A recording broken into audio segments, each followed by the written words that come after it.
Yang kita hormati Bapak Ibu Kepala Sekolah, tentunya Bapak Ibu guru yang sudah berhadir dalam ruangan lapor pagi ini. Dalam rangka kegiatan yang pertama ada program dari calon pimpinan kita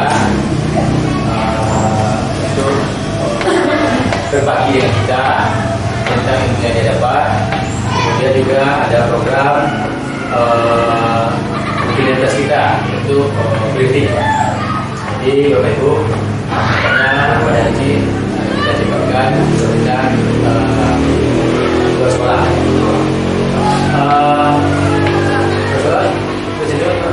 Bapak Ibu yang kami hormati, ya bersyukur kita kepada Allah Subhanahu wa Ta'ala. Ya, pertama sekali bagi kita sudah hadir yang sudah membuka kapasitas kita sehingga kita dapat hadir pada hari ini. Kemudian salam Islam dan Muhammad Sallallahu Alaihi Wasallam. Bapak Ibu, sudah banyak agenda yang bisa bahas hari ini yang kita bicarakan. Yang pertama ada evaluasi tentang keadaan kita beberapa ini. Kemudian juga ada program kita ke depannya. Jadi sebelum itu Bapak Ibu, kita isi dulu kegiatan dengan berbagi ilmu dengan CDP kita, Ibu Nila, sesuai dengan program yang telah dibuat, dan ini memang tuntutan dari program dari guru penggerak tersebut. Jadi Bapak Ibu, mari kita ikuti ada kita ini dengan sungguh-sungguh. Mudah-mudahan kita ini dapat ilham dapat ilmu masyarakat CDP itu untuk memperbaiki bentuknya. Bapak Ibu, untuk pembukaan dan sambutan dari kita satu rumah itu kepada Ibu Nila, ya langsung kita berikan kesempatan untuk berbagi dengan kita bersama. Jika siap Ibu pembuka kita, ya kepada Ibu Nila langsung kita persilakan. Terima kasih. Assalamualaikum warahmatullahi wabarakatuh. Waalaikumsalam warahmatullahi wabarakatuh. Alhamdulillahirabbil alamin wassalatu wassalamu ala asrofil anbiya'i wal mursalin wa ala alihi wa sahbihi rasulillah ya jalla. Yang terhormat Bapak Kepala Sekolah, Bapak Ibu Wakil, Bapak Ibu Guru, Bapak Ibu tenaga tata usaha dan teman-teman yang saya sayangi.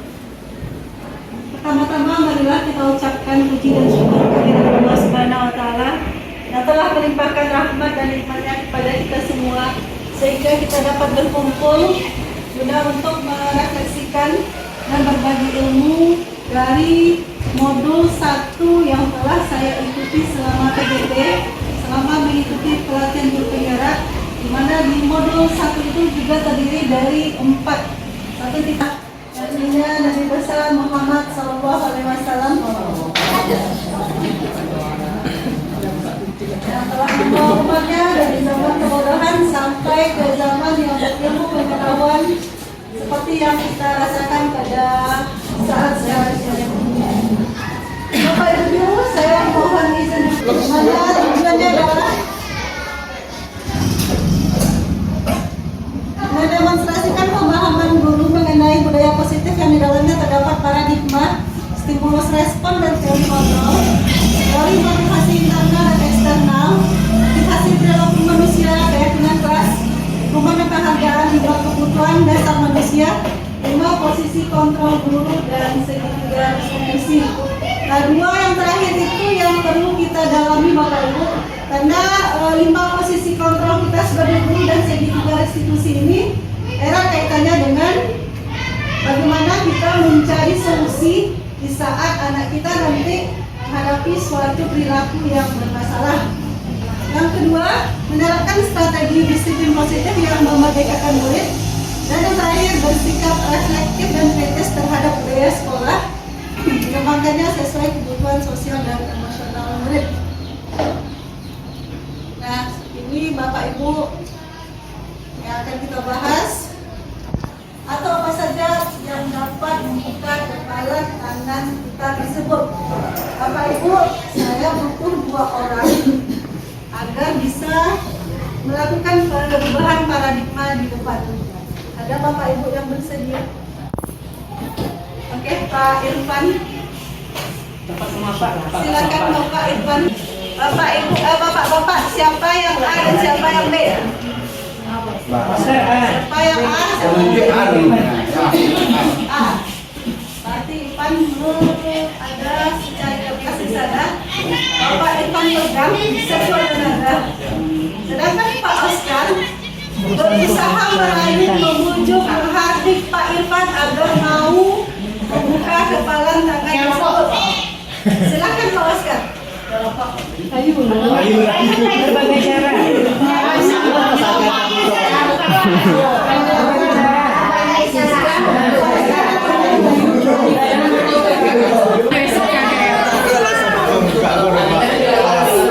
Cari alasan yang pas biar Pak Irfan bisa membuka. Hah? Enggak, beko kok rasio beko tahu Pak. Jujur, Boleh ngancam? ngancam lah. Dan macam. Dia macam apa? Itu. Aku akan juga sampai terbuka. Penyelesaiannya sampai terbuka. Pak Ustaz kan dulu nggak pemila melewat Bapak A, Bapak Irfan.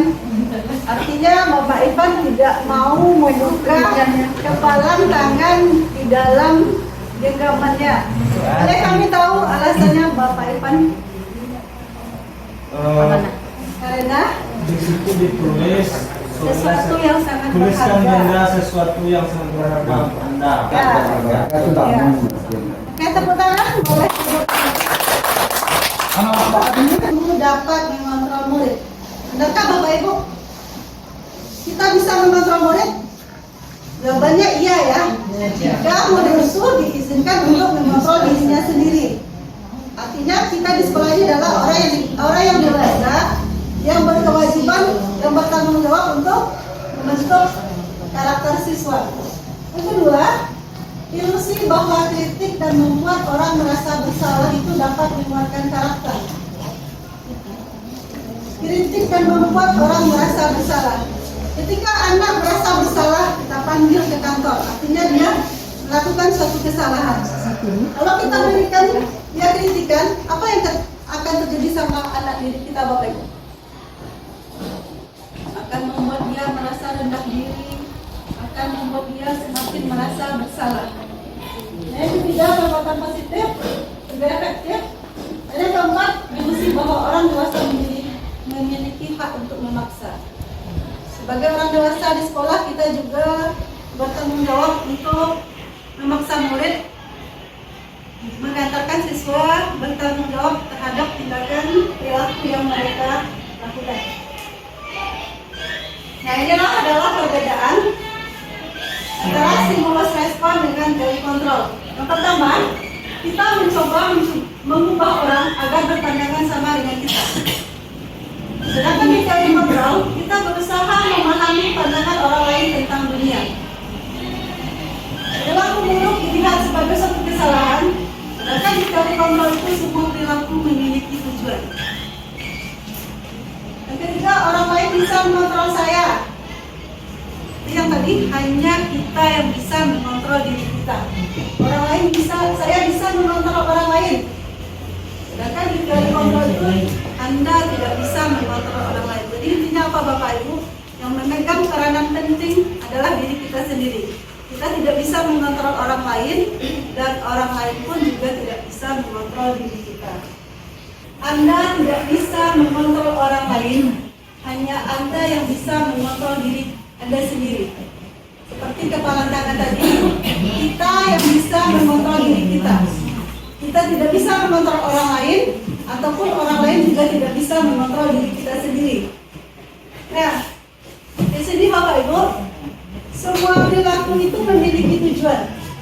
Ada teori motivasi ini ada 3 tujuan. Yang pertama adalah untuk menghindari hukuman. Ketika seseorang melakukan suatu kesalahan, dia yang pertama adalah menghindari hukuman. Baik itu hukuman verbal maupun hukuman fisik. Di sini Bapak Ibu, untuk menghindari hukuman ini, siswa akan melakukan dialog dengan dirinya sendiri.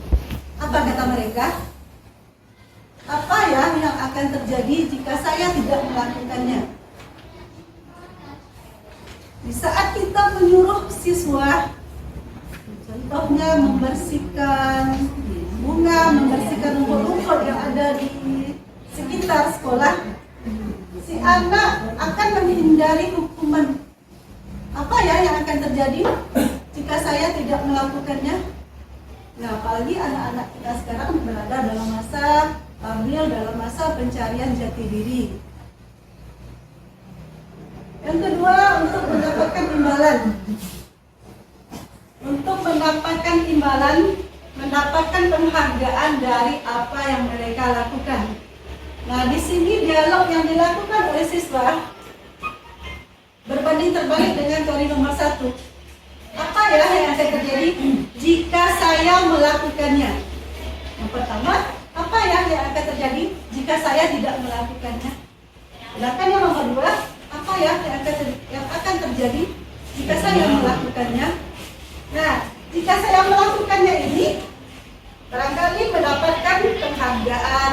Penghargaan itu berupa verbal bisa, ujian bisa.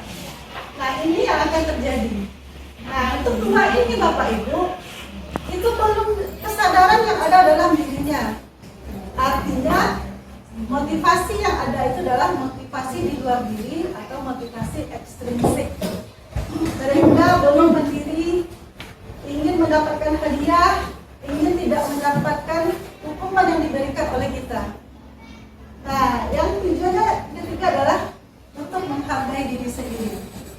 Nah, di saat anak kita di sekolah melakukan suatu perilaku yang salah, kita bisa memberikan semacam ucapan kalimat kepada mereka. Ingin seperti apa kamu nak? Jadi dengan seperti itu, saya ingin menjadi orang yang sukses, Bu. Bagaimana cara mencapai sukses itu? Saya akan begini, begitu, Bu. Nah, dengan begitu, si anak akan bisa menghargai dirinya sendiri. Kenapa? Karena dia yang menghindari hukuman, mendapatkan imbalan, dan untuk menghargai diri sendiri.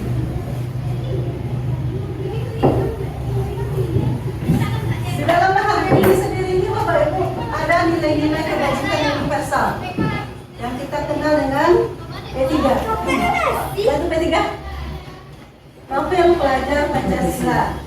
Ada 6 nilai profil pelajar Pancasila yang akan kita tanamkan nilai-nilai kebajikan di dalam diri anak didik kita. Dan nantinya kita juga diharapkan untuk membuat keyakinan kelas.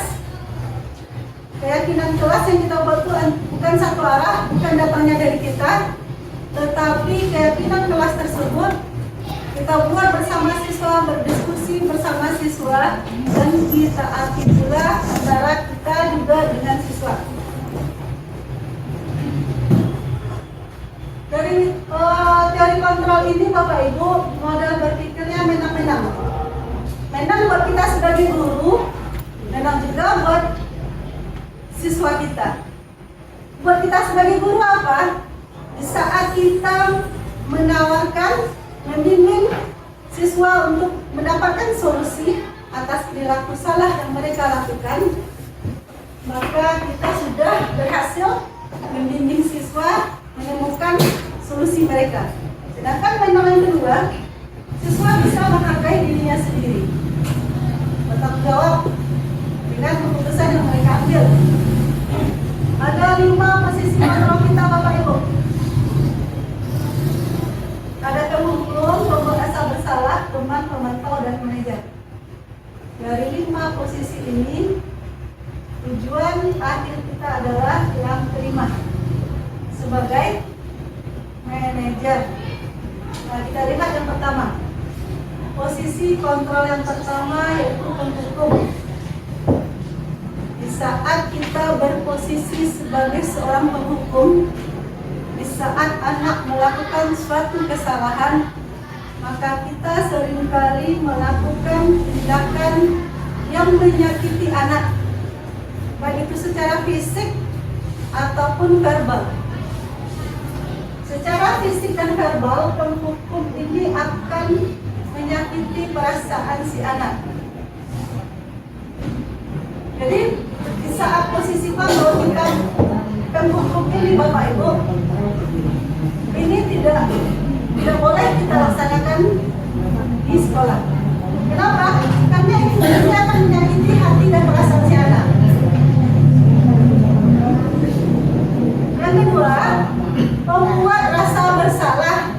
Nah, membuat rasa bersalah ini Bapak Ibu, kita sebagai guru tidak perlu menggunakan suara yang besar, suara yang lantang kepada siswa, tidak perlu.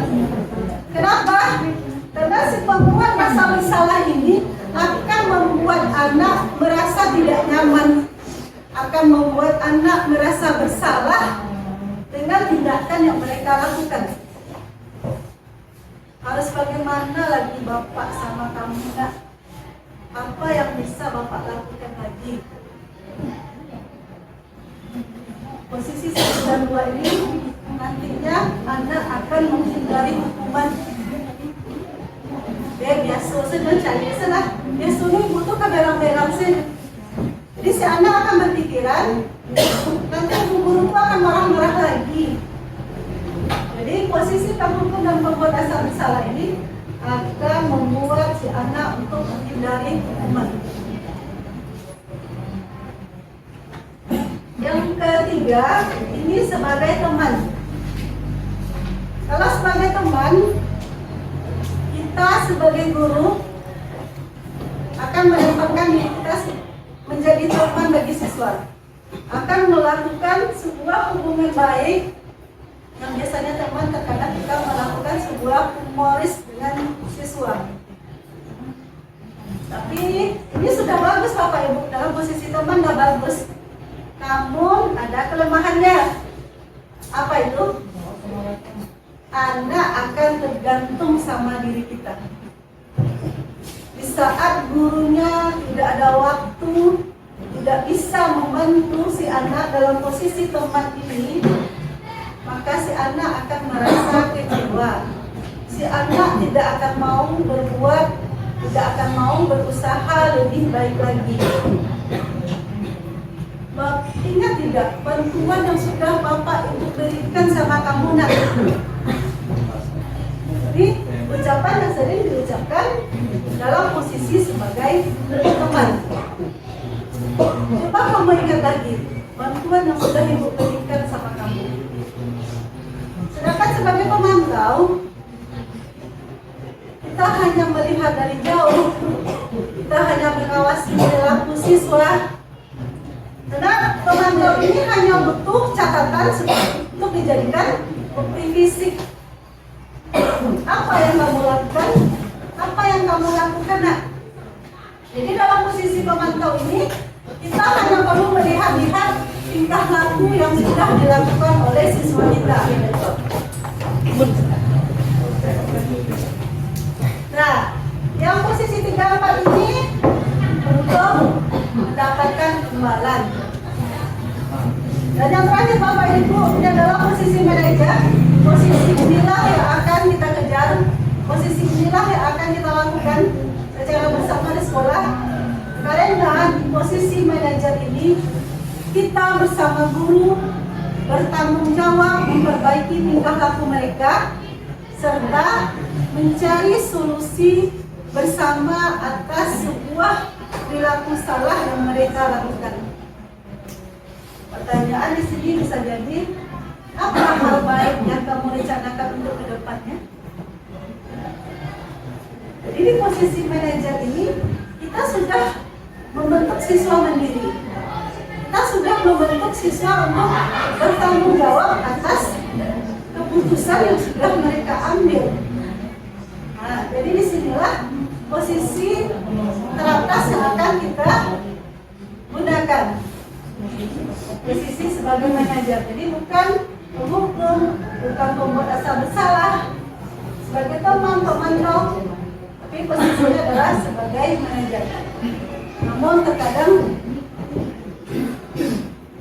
1, 2, 3, 4, 5 ini posisi kontrol guru. Ada kita yang secara emosional, ada yang pembuat asa bersalah, ada yang sebagai pemantau. Namun walaupun demikian Bapak Ibu, posisi manajer ini haruslah kita kombinasikan jikalau kita ada menerapkan dari 1 sampai 4 posisi kontrol tersebut. Karena posisi manajer ini adalah posisi yang paling diinginkan oleh siswa. Sampai di sini ada tidak pertanyaan Bapak Ibu? Ya, benar. Bismillah. Dari perkara beberapa tadi, kalau lihat itu bagus ya. Tapi bagusnya itu mungkin 2 sisi yang Mbak tahu. Yang pertama gini, belum kuliah disiplin ya. Lihat tadi video pembelajaran yang Alhamdulillah berikan. Itu di sana menyatakan mendemonstrasikan pemahaman guru mengenai budaya positif. Mendemonstrasikan pemahaman guru. Oke, tadinya dalam paradigma perubahan paradigma sudah Bunda tampilkan seperti ini. Ada guru A, guru B. Sampai Ibu mengatakan gini, nah, Mbak merancang anaknya nak 27 ekor anak yang lepas. Ibu tangkap 1, rosokkan badan, yang mau nangkap yang lain, yang 1 lepas. Benar-benar luar biasa. Ini kan dalam rangka motivasi. Jadi kalau pengetahuan menilai dengan ilmu yang menilai pelajari sekarang, kalau kita tahu selama ini mungkin sekolah kita banyak sekali masalah yang tidak selesai, tapi dengan menilai masuknya dulu sekarang, apa motivasi apa enggaknya? Maka mengantisipasi hal yang sebanyak itu di sekolah kita. Kasih Bunda untuk pertanyaan yang pertama, yang kepala tangan tadi. Saya tadi kan sudah dibacakan ini posisi A dan ini posisi B. Jadi posisi A dan si B ditunjuk dan menunjuk diri Pak Evan dengan Pak Oscar.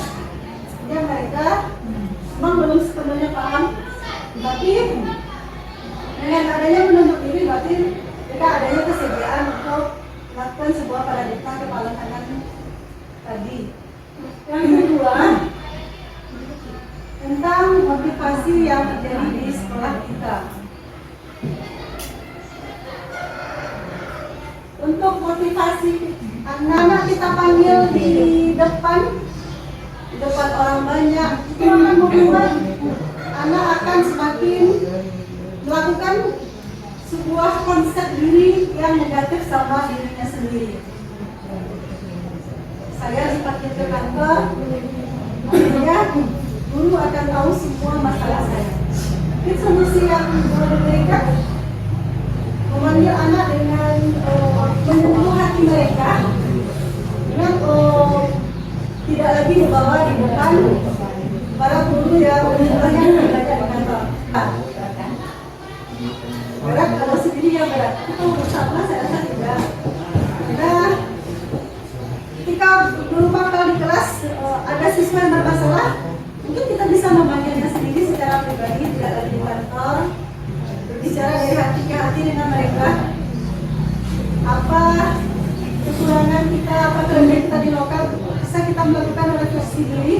Karena pada zamannya sekarang, anak yang lahir di era 1980-an dengan anak yang lahir di era 2000-an itu berbeda sekali. Pak Rizky, mohon pendapat ya Pak Rizky. Ya, terima kasih Bu Mila. Mungkin saya memberi pilihan di setiap lokal. Kalau biasanya saya mengajar, biasanya ada mencatat latihan dan refleksi itu. Kalau saya tidak setiap masuk tidak menentukan kalau hari ini harus mencatat, hari ini harus latihan dan sebagainya. Kalau jam terakhir biasanya anak udah tidak kurang fokus. Nah, jadi saya memberi pilihan dengan santai, anak boleh mencatat, melanjutkan catatan sebelumnya dan mencari kelompok yang mereka inginkan, dengan syarat anak tidak boleh berbicara dengan kawan lain. Dan kalau latihan juga seperti itu, anak boleh membuat latihan berkelompok dengan temannya. Yang penting latihannya selesai dengan temannya itu. Cuma itu yang saya. Terima kasih Pak Rizky. Pak, Pak, silakan Pak. Terima kasih Undra Ya. untuk berbagi selama saya mengajar di 8 ini. Kegiatan yang saya lakukan itu bervariasi, ada tugas pribadi di sini dan ada kelompok. Nah, untuk melakukan kegiatan itu tentu adanya persiapan dari anak. Sementara persiapannya untuk belajar itu nggak ada. Apa namanya, pena, ada Pak, bilang Pak, buku. Memang betul tidak sepenuhnya fokus pedomannya kepada buku paket, tapi harus ada buku paket kalau dia. Nah, buku paket itu banyak yang sekarang oleh kelas sudah disuruh mengganti. Ternyata belum diganti. Nah, sumber belajarnya apa? Itu persiapan alat tulis nggak ada, buku paket yang hilang belum diganti, tentunya gabung dengan pembagian. Nah, ketika gabung pun semuanya. Nah, kasus ini barangkali bukan hanya 8E, tapi di 8D ada beda-beda kasusnya. Persiapannya yang paling saya atau memang tinta penanya habis. Nah, dengan dasar itu makanya kegiatan tidak efektif. Ada yang permisi beli pena malah jajan. Jajannya izinnya 2 menit, 5 menit. Dan lalu saya perbolehkan masuk juga, tapi efektif belajarnya kurang. Terima kasih Pak Rizky. Saya masa tambahkan yang modul 1.2 kemarin. Kita perlu membuat dari bawah yang garis merah, membuat suatu keyakinan kelas dengan siswa. Di keyakinan kelas itu kita buat dengan siswa, kita patuhi bersama, membuat dengan siswa. Yang kedua, dan di awal tahun ajaran baru itu sudah diberikan gaya belajar yang dimiliki oleh siswa. Nah, kemarin Muzal ada pengalaman juga dari guru matematika. Dia kreatif sekali dengan membuat pop-up book. Ini sana pop-up book ini diberikan untuk siswa yang belajarnya seperti apa. Jadi yang visual, yang audio dan kinestetik tentunya yang berbeda untuk strategi penerapan di kelas. Nah, di awal juga ada diberikan lagi sumatif. Nah, pertanyaannya sumatif itu diberikan oleh seluruh guru juga atau bagaimana? Di penilaian sumatif ada gaya belajar dan keyakinan kelas yang kita bentuk kita dengan siswa. Mungkin itu solusi yang diberikan Bapak Ibu. Yang jual itu ya, buat Ya, makanya mau tidak keyakinan kelas ini untuk boleh dibuat di kelas atau memakai yang masuk kelas juga. Kita juga sudah membuat keyakinan sudah ada belajar untuk membuat, tapi sudah ada belajar tapi tidak juga mampan dalam ini bisa bagaimana pribadi lagi dengan menjadi hati siswa. Disentuh hatinya. Karena saya juga baru belajar. Boleh menanggapi. Nah, boleh silakan Bapak Ibu. Waalaikumsalam. Bapak dan Ibu, memang salah satu tugas kita sebagai guru adalah mendisiplinkan. Dan sejauh ini mendisiplinkan ini sudah secara sekarang ada gagasan baru terkait dengan mendisiplinkan. Oh, sebenarnya teori untuk hukuman itu sudah teori lama, teori punishment, teori reward, ya, itu yang mendapatkan imbalan. Tapi sekarang ada gagasan terkait dengan bagaimana mendisiplinkan anak. Karena memang selama ini di ruang guru banyak yang kewalahan dalam mendisiplinkan, maka ada gagasan dari melalui program pendidikan guru penggerak bahwa sebenarnya mendisiplinkan itu perlu dari diri sendiri, ya, dari diri sendiri. Artinya yang mendisiplinkan itu bukan karena hukuman. Contoh kayak hukuman, walaupun hukuman orang masuk penjara lalu terkait bahan mendisiplinkan. Nah, kalau selama itu mendidik ternyata seluruhnya tetap itu anak pun tidak disiplin. Jadi bahan mendisiplinkan anak dengan melalui nilai-nilai. Nah, nilai-nilai itu diantaranya kesepakatan kelas. Awal mendisiplinkan itu bukan membalik telapak tangan, artinya anakku disiplin langsung setelah itu. Disiplin itu adalah perilaku, dan perilaku itu tidak terjadi begitu saja, dan itu perlu dibiasakan melalui kesepakatan kelas dengan nilai-nilai positif. Terima kasih. Assalamualaikum warahmatullahi wabarakatuh. Keren sekali Pak Datua. Butuh proses, Pak. Bahwa proses untuk mendisiplinkan anak ini bukan usaha yang instan. Ada langkah-langkah yang kita lakukan.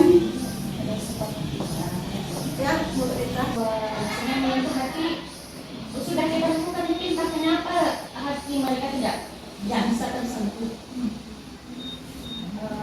Kemudian apa namanya, seperti tadi ada teori kontrol, kemudian ada seperti tadi yang sebuah bolong tadi, yang sebelah kiri ada perilaku buruk, kemudian di sebelahnya setiap perilaku punya tujuan. Nah, di sini saya lihat semua perilaku memiliki tujuan itu ada salah satunya adalah menghindari hukuman. Dan ini mungkin sudah disampaikan oleh Bu Zal tadi, juga disampaikan oleh Pak Datua. Entah mungkin ya yang mengedepankan. Terima kasih Bu Rita. Memang ini dari Dr. Lilian Glaser. Teori ini bahkan itu sudah dikembangkan oleh Bapak Menteri Pendidikan, Bapak Nadiem Makarim. Ini sekarang sudah digalakkan melalui pendidikan guru penggerak ini. Nah, dari anak yang sudah saya bilang tadi, bahwa itu harus sejalan. Sebenarnya kalau menurut saya kita perlu keyakinan kelas antara kita dengan siswa. Jadi, saya kira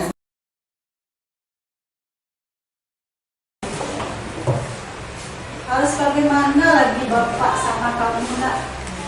Apa yang bisa Bapak lakukan lagi? Posisi 1 dan 2 ini nantinya anak akan menghindari hukuman. Biasa lah. Biasanya ibu tuh keberang-berang sih. Jadi si anak akan berpikiran, nanti ibu guru akan marah-marah lagi. Jadi posisi takut dan pembuat asal bersalah ini akan membuat si anak untuk menghindari hukuman. Yang ketiga, ini sebagai teman. Kalau sebagai teman, kita sebagai guru akan menempatkan diri kita menjadi teman bagi siswa, akan melakukan sebuah hubungan baik. Yang biasanya teman, terkadang kita melakukan sebuah humoris dengan siswa. Tapi ini sudah bagus Bapak Ibu, dalam posisi teman sudah bagus. Namun ada kelemahannya. Apa itu? Anak akan tergantung sama diri kita. Di saat gurunya tidak ada waktu, tidak bisa membantu si anak dalam posisi teman ini, maka si anak akan merasa kecewa. Si anak tidak akan mau berbuat, tidak akan mau berusaha lebih baik lagi. Ingat tidak, bantuan yang sudah Bapak Ibu berikan sama kamu nak? Ini ucapan yang sering diucapkan dalam posisi sebagai teman. Yang pertama, kemudian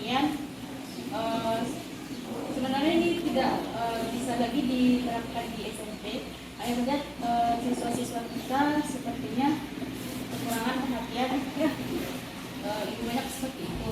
Jadi terkadang saya menyempatkan untuk memanggil kata-kata sayang atau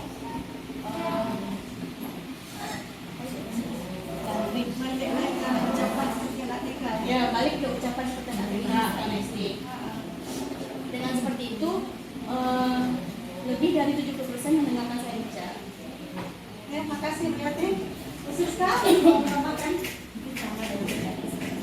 Ya, makasih Siska berarti ada dari pengalaman guru lain ya SMK, dia kembali membujuk anak itu seperti dia membujuk anak TK. Misalnya bahasa itu.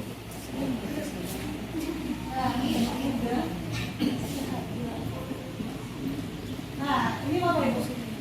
Mencatat satu sekali di dalam kalimat, saya tidak akan lama lagi. Itu rumah apa konsekuensi? Rumah apa konsekuensi? Menjelas dulu apa beda hukuman konsekuensi. Oke, hukuman itu artinya kita yang menetapkan di sekolah. Sedangkan konsekuensi itu ada. Karena juga ada yang kedua, dari mengelimingi lapangan basket 2 kali karena terlambat tadi ke sekolah. Hukuman. Oke, sini ya. Murid diminta untuk push up 15 kali karena tidak menggunakan masker. Hukuman. Menggantikan kertas tugas teman yang telah dicoret. Itu baru konsekuensi. Konsekuensi, oke. Membersihkan tumpahan air meja. Konsekuensi. Murid disuruh untuk tidak menggunakan sepatu sehari di sekolah. Karena tidak menggunakan sepatu hitam. Konsekuensi terakhir. Dari mengelilingi lapangan basket 2 kali karena terlambat 10 menit. Hukuman. Hukuman atau konsekuensi? Ada kata. Itu video kan. Oke, maaf bilang ketika tadi kita ini hukuman ini konsekuensi, ini hukuman yang konsekuensi, kemudian menjelaskan konsekuensi dari dua arah, artinya disepakati. Seandainya sekarang kita buat kesepakatan kayak itu hukuman lagi menjadi lapangan basket 2 kali karena terlambat di sekolah. Karena ada keputusan itu sebelum itu kita sepakati dengan siswa. Apakah itu tetap jadi hukuman? Itu aturan yang ada di sekolah. Nah, kalau kita yang buat dengan siswa gimana? Konsekuensi jadinya ya. Jadi nggak Jadi hukuman kalau secara mendadak. Ya, kalau mendadak. Jadi kalau konsekuensi kalau sudah disepakati. Ya, kan ini Bapak Ibu. 2 kali. Makanya disebut dari konsekuensi. Tapi kalau kalimatnya 1 kali, lalu itu hukuman.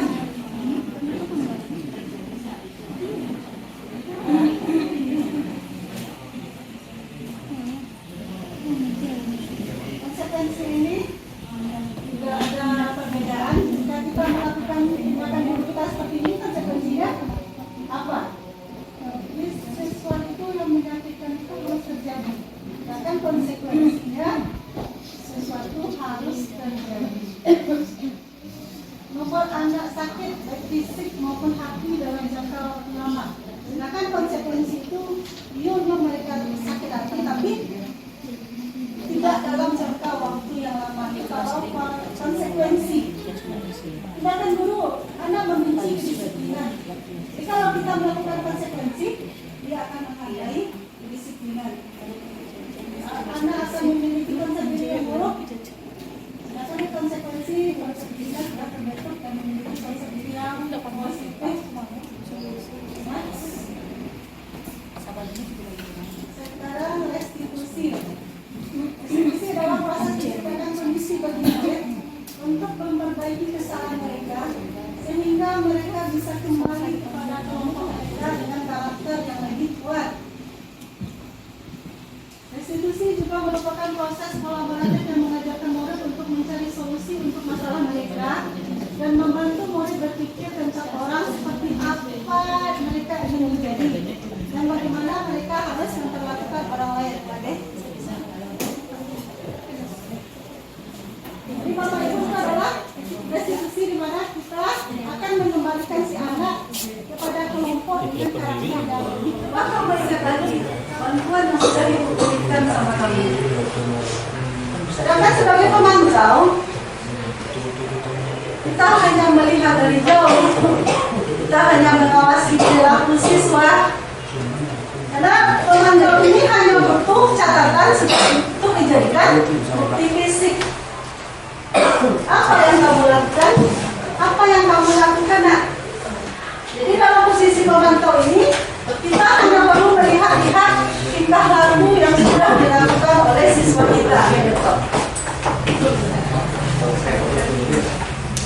Nah, yang posisi 34 ini belum mendapatkan imbalan. Dan yang terakhir Bapak Ibu, ini adalah posisi manajer. Posisi inilah yang akan kita kejar. Posisi inilah yang akan kita lakukan secara bersama di sekolah. Karena di posisi manajer ini, kita bersama guru bertanggung jawab memperbaiki tingkah laku mereka serta mencari solusi bersama atas sebuah perilaku salah yang mereka lakukan. Pertanyaan di sini bisa jadi, apa hal baik yang kamu rencanakan untuk kedepannya? Jadi di posisi manajer ini, kita sudah membentuk siswa mandiri. Kita sudah membentuk siswa untuk bertanggung jawab atas keputusan yang sudah mereka ambil. Nah, jadi disinilah posisi teratas yang akan kita gunakan. Posisi sebagai manajer. Jadi bukan hukum, bukan pembuat asal bersalah, sebagai teman pemantau, tapi posisinya adalah sebagai manajer. Namun terkadang 1, 2, 3, 4, 5 ini posisi kontrol guru. Ada kita yang secara emosional, ada yang pembuat asal bersalah, ada yang sebagai pemantau. Namun walaupun demikian Bapak Ibu, posisi manajer ini haruslah kita kombinasikan jikalau kita ada menyerahkan dari 1 sampai 4 posisi kontrol tersebut. Nah, posisi manajer ini adalah posisi yang paling diinginkan oleh siswa. Ada menyerahkan dari 1 sampai 4 posisi kontrol tersebut. Nah, posisi manajer ini adalah posisi yang paling diinginkan oleh siswa. Sampai di sini ada tidak pertanyaan Bapak Ibu? Oke, terima kasih Donila. Dari perkara Donila tadi, kalau kita lihat itu bagus ya. Tapi bagusnya itu mungkin dua sisi kami pantau. Yang pertama begini, yang belum melihat disiplin ya. Lihat tadi tujuan pelajaran yang Donila berikan. Itu di sana menyatakan mendemonstrasikan pemahaman guru mengenai budaya positif. Mendemonstrasikan pemahaman guru. Oke, tadinya dalam paradigma perubahan paradigma sudah Donila tampilkan seperti ini. Ada guru A, guru B. Cuman di sini tadi Ibu agak kecewa juga. Kenapa? Karena pemahaman gurunya tidak dipantau dulu. Si Pak Ivan sama Pak Oscar itu tidak suruh membaca, tidak suruh kasih kertas dia nulis sendiri begini-gini. Tapi Donila gini, Oscar gini, Pak Ivan. Nah, jadinya bukan pemahaman Pak Ivan sama Pak Oscar, tapi pemahamannya Donila yang dimasukkan kepada mereka. Itu satu. Yang kedua tentang motivasi, teori motivasi. Teori motivasi ini kalau kita tinjau dalam segi memang bagus, bentuknya bagus sekali. Anak tidak boleh dihukum, anak mendapat imbalan dari hukuman. Nah ini kita bawa ke realnya. Kita contohkan saja Pak Andri, satu loka yang luar biasa yang kami selalu diskusikan. Minta ampun boleh dikatakan angkat tangan. Bagaimana cara kami memotivasi anak seperti contoh? Beri contoh aja nama satu anak, Ragil. Di dalam kelas itu duduk seperti orang duduk di warung. Ditelepon nggak, jangan digubris, nggak ada apa-apa, seakan-akan dia tidak ada apa-apanya. Mungkin itu bukan satu bos yang ya untuk semua guru wanita mungkin berlakukan. Dia dengan Pak Andi, dengan Pak Rizky dia takut, makanya dia bagus duduk tenang. Apalagi cara motivasinya, dengan cara apa enggaknya, tindakan apa yang akan kita lakukan dengan anak itu satu ya. Itu untuk semua laki-laki kalau tak ada yang bermotivasi satu pun. termasuk Rasid Habib yang duduk tenang tapi tak ada motivasi untuk belajar, termasuk Habibie yang duduk tenang tapi nggak ada motivasi belajar. Sudah berusaha maksimal, kita guru yang wanita yang laki-laki mau oke, kita tanya juga nanti apakah dengan Pak Rizky anak yang duduk tenang itu dia motivasi belajar atau hanya sekedar duduk diam karena takut, kita nggak tahu. Jadi di sini teori motivasi untuk mencari hukuman. Hukuman selama ini yang kita lakukan di sekolah kan paling apa membersihkan kamar ya, mencabut rumput. Tidak ada hukuman secara fisik yang kita lakukan. Dan itu tidak mapan. Kalau secara pribadi, Buzal udah ngomong kayak kalau Buzal udah ngomong, nak salah Buzal, salah ibu, nak apa lagi yang tidak diomongkan dari hati yang paling dalam. Tapi mereka tidak paham juga. Terus apa lagi yang mesti kita lakukan kan gitu? Karena di sekolah kita ini itu terlalu banyak, 7, 8, 9, dan itu sudah menjadi bahan pembicaraan selalu di dalam kantor. Setiap pulang dari kelas, umat guru lakukannya kok cerita, itu satu. Lagi pula yang kedua ini kalau ibu kantor mah enggak ya, hukuman nggak boleh kita.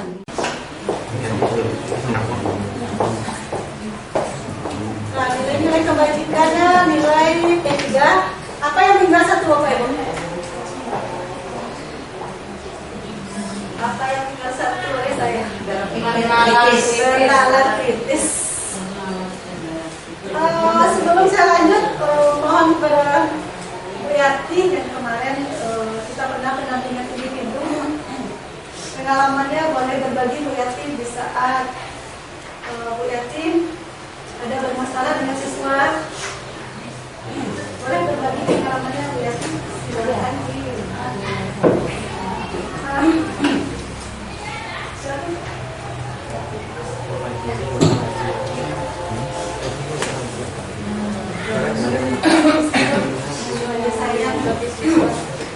Kalau saya pribadi Bapak Ibu dalam seperti di lokal khususnya dalam pasien Bapak Ibu, hal pertama yang saya lakukan itu mengambil hatinya dengan berlemah lembut terlebih dahulu. Itu yang pertama. Kemudian sebenarnya ini tidak bisa lagi diterapkan di SMP. Hanya saja siswa-siswa kita sepertinya kekurangan perhatian, lebih banyak seperti itu. Jadi terkadang saya menyempatkan memanggil kata-kata sayang atau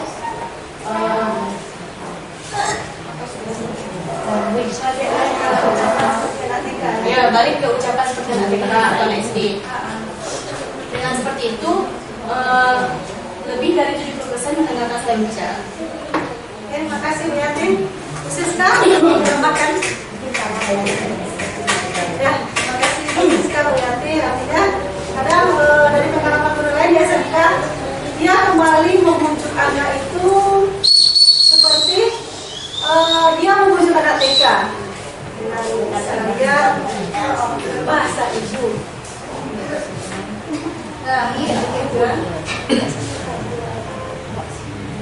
Nah, ini Bapak Ibu. Mencatat 100 kali di dalam buku kalimat, saya tidak akan berlama lagi. Itu hukuman apa konsekuensi? Hukuman apa konsekuensi? Jelas dulu apa beda hukuman konsekuensinya. Oke, hukuman itu artinya kita yang mendapatkan dari sekolah. Nah kan konsekuensi itu ada.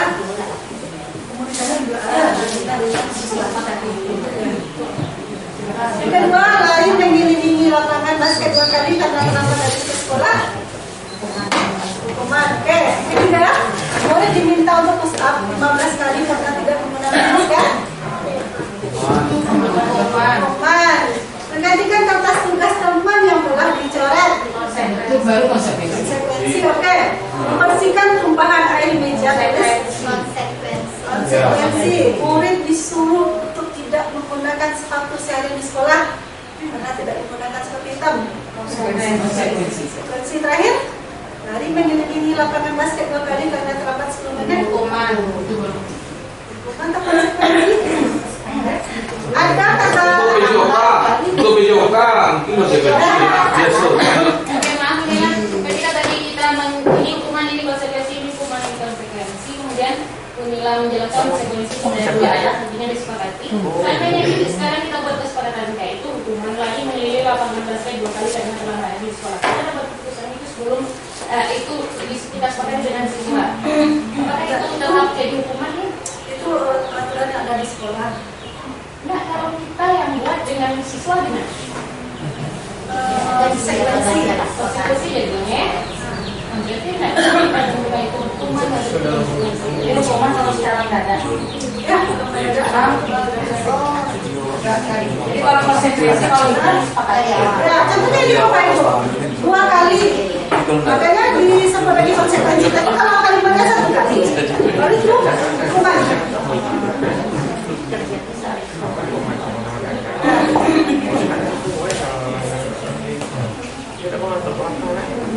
Konsekuensi ini juga ada perbedaan. Jika kita melakukan tindakan buruk kita seperti ini, konsekuensinya apa? Jadi sesuatu yang menyakitkan itu harus terjadi. Sedangkan konsekuensinya sesuatu harus terjadi. Membuat anak sakit baik fisik maupun hati dalam jangka waktu lama. Sedangkan konsekuensi itu untuk mereka sakit hati, tapi tidak dalam jangka waktu yang lama. Itu kalau konsekuensi. Tindakan guru, anak membenci kedisiplinan. Jadi kalau kita melakukan konsekuensi, dia akan menghargai kedisiplinan. Anak akan memiliki konsep diri yang buruk. Sedangkan di konsekuensi dirinya sudah terbentuk dan memiliki konsep diri yang positif. Nah, sekarang restitusi.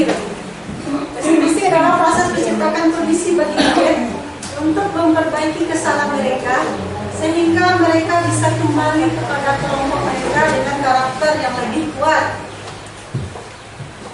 Restitusi juga merupakan proses kolaboratif yang mengajarkan murid untuk mencari solusi untuk masalah mereka dan membantu murid berpikir tentang orang seperti apa mereka ingin menjadi dan bagaimana mereka harus memperlakukan orang lain. Jadi Bapak Ibu, itu adalah restitusi di mana kita akan mengembalikan si anak kepada kelompok dengan karakter yang lebih kuat sebelum mereka melakukan suatu perilaku yang salah. Ciri-cirinya. Yang pertama bukan untuk menebus kesalahan, tetapi untuk belajar dari kesalahan. Jadi restitusi itu di saat kita berbicara mencari solusi bersama dengan murid, ya bukan untuk menebus kesalahan, tapi solusi apa yang bisa kita berikan terhadap masalah mereka. Kedua, memperbaiki hubungan. Yang ketiga, ada tawaran. Kalau ini gimana nak? Kamu melakukan ini dampaknya. Melakukan itu juga dampaknya. Jadi ada tawaran yang dilakukan. Restitusi mencari kebutuhan dasar yang mendasari tindakan. Restitusi ini adalah cara paling baik dan berfokus pada solusi. Oke Bapak Ibu, mau es bikin dulu? Boleh? Boleh. Langsung pakai es snacknya aja.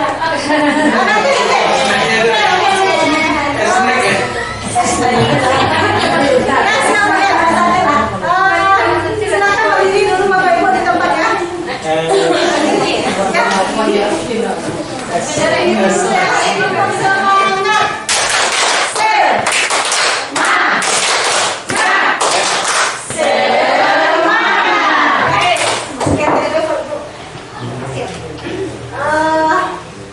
Ini ada identitas ganda, ada identitas sukses. Ini adalah kelima kebutuhan dasar kita. Bertahan hidup, rasa kasih sayang yang diterima, kemasan, kebebasan, dan kesenangan. Bertahan hidup itu satu dia bersifat fisiologis, sedangkan yang empatnya lagi adalah bersifat psikologis. Nah ini lagi, ini sudah tadi Bapak Ibu ya. Nah, bisa lihat perbedaannya. Ada identitas gagal dan ada identitas berhasil. Halo, halo.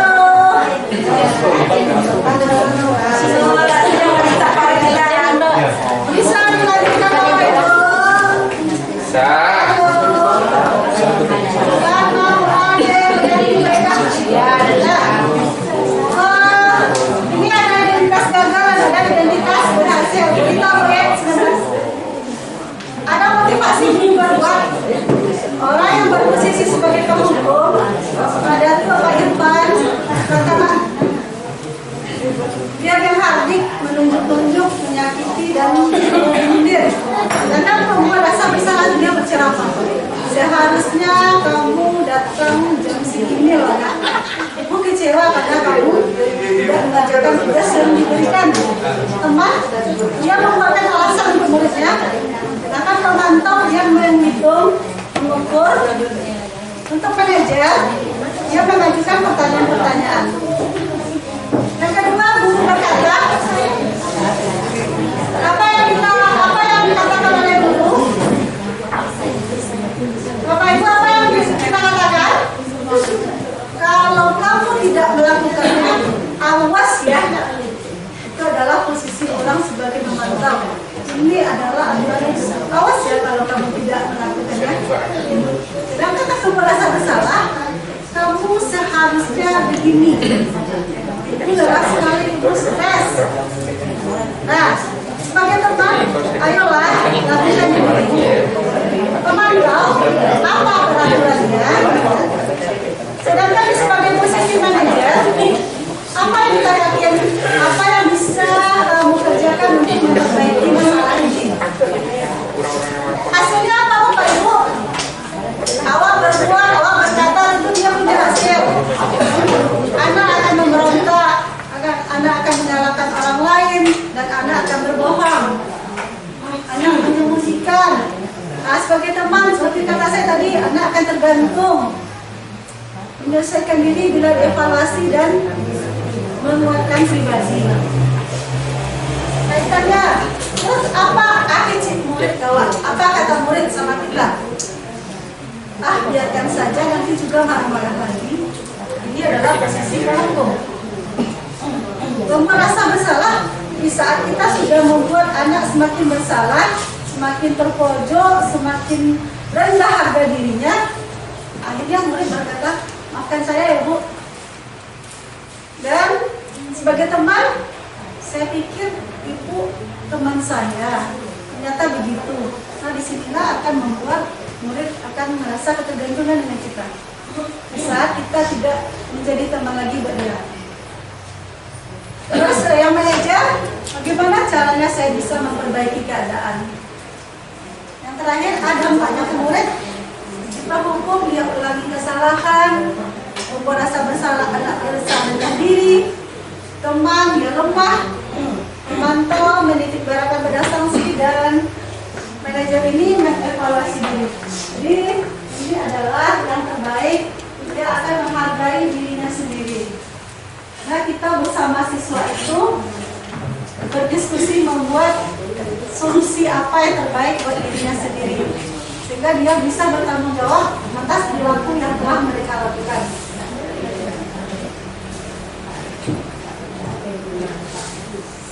Nah, ini tadi sedikit garis besarnya. Kita stabilkan dulu identitas, kita tenangkan dulu siswa. Setelah siswa tenang, baru kita bisa melakukan kalimat seperti ini. Setiap orang pasti pernah melakukan kesalahan, atau kamu bukan satu-satunya yang pernah melakukan ini. Setelah anak tenang, kita validasi kebutuhannya.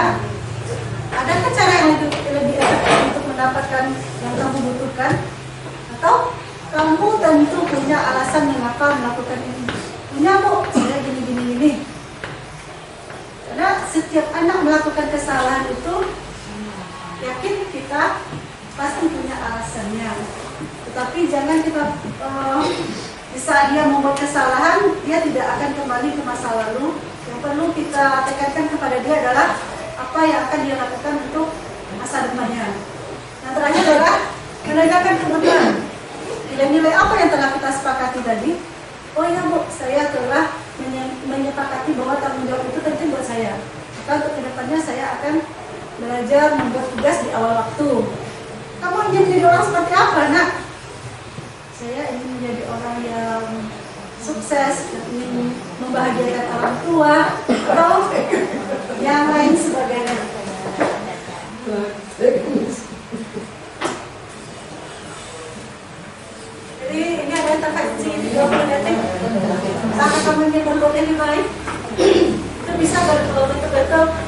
ucapan kalimat bisa kita berikan kepada siswa.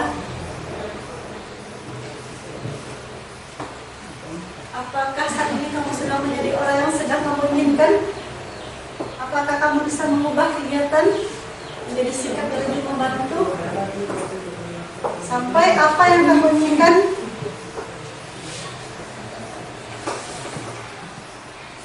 Jadi Bapak Ibu, kita sama-sama belajar, kita sama-sama mau berubah untuk menjadikan sekolah kita lebih baik lagi. Saya pun juga masih belajar, karena masih di modul 1, di modul 2